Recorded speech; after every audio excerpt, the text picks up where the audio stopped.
ಪ್ರಿಯ ವೀಕ್ಷಕರೇ, ಈಶ್ವರ ಬೆಳಕು ನ್ಯೂಸ್ ಕನ್ನಡ ಸುದ್ದಿ ವಾಹಿನಿಗೆ ಸಂಪರ್ಕಿಸಿ. ಮೊದಲಿಗೆ ಸಬ್ಸ್ಕ್ರೈಬ್ ಮಾಡಿ, ಶೇರ್ ಮಾಡಿ, ಒಂದು ಲೈಕ್ ನೀಡಿ, ಪಕ್ಕದಲ್ಲಿರುವ ಬೆಲ್ ಐಕಾನ್ ಕ್ಲಿಕ್ ಮಾಡಿ. ನಮಸ್ಕಾರ. ಬಾಲ್ಕಿ ಪಟ್ಟಣದ ಸರ್ಕಾರಿ ಹಿರಿಯ ಪ್ರಾಥಮಿಕ ಶಾಲೆ ಬಸವನಗರ ಕಾಲೋನಿಯ ಎಸ್ಟಿಎಂಸಿ ಅಧ್ಯಕ್ಷರು ಹಾಗೂ ಉಪಾಧ್ಯಕ್ಷರ ಆಯ್ಕೆ ಪ್ರಕ್ರಿಯೆ ದಿನಾಂಕ 9/2/2026 ಬೆಳಗ್ಗೆ 11 ಗಂಟೆಗೆ ಶಾಲೆಯ ಮುಖ್ಯ ಗುರುಗಳ ಅಧ್ಯಕ್ಷತೆಯಲ್ಲಿ ಅವಿರೋಧವಾಗಿ ಆಯ್ಕೆ ಮಾಡಲಾಯಿತು. ಶಾಲೆಯ ಆಡಳಿತ ಮಂಡಳಿಯ 18 ಸದಸ್ಯರಲ್ಲಿ ನೂತನವಾಗಿ ಅಧ್ಯಕ್ಷರಾದ ಸುನೀತಾ ಗಂಡ, ಅರುಣ್ ಮೋರೆ ಮತ್ತು ಉಪಾಧ್ಯಕ್ಷರಾದ ರವಿ ವಾಘಮೋರಿ ಹಾಗೂ ಶಾಲೆಯ 16 ಜನ ಆಡಳಿತ ಮಂಡಳಿಯ ಸದಸ್ಯರಾಗಿರುತ್ತಾರೆಂದು ಮುಖ್ಯ ಗುರುಗಳಾದ ರಾಜಶೇಖರ್ ಬಾಲ್ಕಿಯವರು ತಿಳಿಸಿರುತ್ತಾರೆ. ನೂತನ ಅಧ್ಯಕ್ಷರಿಗೂ ಹಾಗೂ ಉಪಾಧ್ಯಕ್ಷರಿಗೂ ಗೌರವದೊಂದಿಗೆ ಮುಖ್ಯ ಗುರುಗಳು ಹಾಗೂ ಶಾಲೆಯ ಶಿಕ್ಷಕರು, ಸಿಬ್ಬಂದಿ ವರ್ಗದವರು ಸೇರಿಕೊಂಡು ಸನ್ಮಾನಿಸಿ ಅಭಿನಂದನೆ ಸಲ್ಲಿಸಿದರು.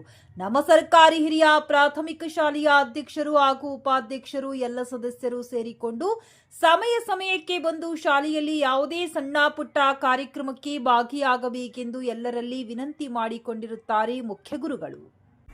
ಶಾಲೆಯ ಅಧ್ಯಕ್ಷ ಹಾಗೂ ಉಪಾಧ್ಯಕ್ಷ ಪ್ರಕ್ರಿಯೆ ಆಯ್ಕೆ ಸಮಯದಲ್ಲಿ ಪ್ರಮುಖರಾದ ಅರುಣ್ ಮೋರೆ, ಸತೀಶ್ ಕುಮಾರ್, ಕಲಾ ಶಿಕ್ಷಕರಾದ ಹನುಮಂತ ಶೆಟ್ಟಿ, ಕಾವೇರಿ ಮೇಡಂ ಹಾಗೂ ಬಿಸಿ ಊಟ ಸಿಬ್ಬಂದಿಗಳು ಮತ್ತು ಶಾಲೆಯ ಮುದ್ದು ಮಕ್ಕಳು ಇನ್ನಿತರರು ಹಾಜರಿದ್ದರು.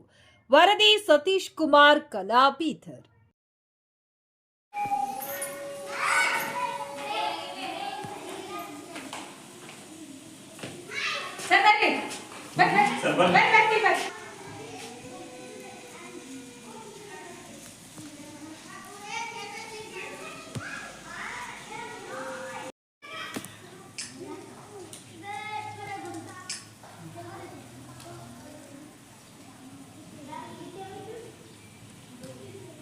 ಅಧ್ಯಕ್ಷರಾಗಿರ್ತಕ್ಕಂಥ ನೂತನ ಅಧ್ಯಕ್ಷರಾಗಿರ್ತಕ್ಕಂಥ ಶ್ರೀಮತಿ ಸುನೀತಾ ಅರುಣ್ ಅವರಿಗೆ ನಮ್ಮ ಶಾಲೆಯ ಶಿಕ್ಷಕಿ ಆಗಿರ್ತಕ್ಕಂಥ ಕಾವೇರಿ ಮೇಡಮ್ ಅವರು ಬಂದು ಸನ್ಮಾನ ಮಾಡ್ಬೇಕಂತ ಹೇಳಿ ಅವರಲ್ಲಿ ಕೇಳಿಕೊಳ್ಳೋರು.